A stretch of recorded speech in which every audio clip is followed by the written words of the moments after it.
ക്രിസ്മസിന് ഇനി കറക്റ്റ് 77 ഡേയ്സാണ് ഉള്ളത്. അപ്പോൾ ഈ ഇവിടുത്തെ ക്രിസ്മസിന് ഞാൻ ആകെ എക്സൈറ്റഡ് ആണ്. കാരണം ഈ വർഷം ഞാൻ വീട്ടിൽ വെക്കുന്ന എല്ലാ സംഭവങ്ങളും ഞാൻ തന്നെ ഉണ്ടാക്കാമെന്ന് വിചാരിച്ചു. അതെന്തും ആവട്ടെ. അത്രയ്ക്ക് വേണോ? എന്തും ആവട്ടെ നോക്കാം. സോ ഇന്ന് ഞാൻ ഉണ്ടാക്കിയത് ഈ മാലാകുഞ്ഞിനെയാണ്. മടിയുടെ നല്ല പ്രശ്നം ഉണ്ടായിട്ടുണ്ട്.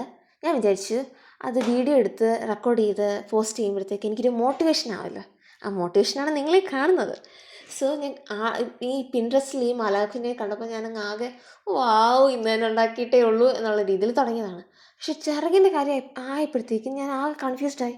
എന്നെ കൊണ്ട് പറ്റുമോ എന്ന് ഞാൻ കുറേ വട്ടം എന്നോട് തന്നെ ചോദിച്ചു. പക്ഷേ ഈ ചിറകുണ്ടാക്കിയ ആ ഒരു എനിക്കത് കണ്ട് സംതൃപ്തി ആയപ്പോഴത്തേക്ക് ഞാൻ എന്താ പറയുക ഹാപ്പിനെസ്സിൻ്റെ കൊടുമുടി കയറി അത്രയും രീതിയായിരുന്നു.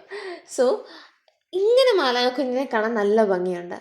ഞാൻ വിചാരിച്ചു പെയിൻ്റ് അടിച്ചാൽ ഞാനിത് കുളവാക്കുമോ ഇല്ലയോ ഒരു സംശയം. അറിയത്തില്ല, നിങ്ങൾ പറ, ഈ മാലാഖിനെ പെയിൻറ് ചെയ്യണോ അതോ വേണ്ടായോ? ഇനി പെയിൻറ് ചെയ്യണമെങ്കിൽ ഏത് പെയിൻ്റ് ആയിരിക്കും കുഞ്ഞിന് നല്ലതായിട്ട് ചേരുന്നത്? അപ്പോൾ കുറേ എക്സൈറ്റ്മെൻ്റ് ആയിട്ട് ഞാനിങ്ങനെ ഓരോ കാര്യങ്ങളെ പ്ലാൻ ചെയ്തുകൊണ്ടിരിക്കുക. എല്ലാം നടക്കട്ടെ അല്ലേ? എന്തായാലും നടക്കട്ടെ. അപ്പോൾ നിങ്ങൾക്ക് ഈ മാലാഖിനെ ഇഷ്ടപ്പെട്ടോ ഇല്ലയെന്ന് പറയാം.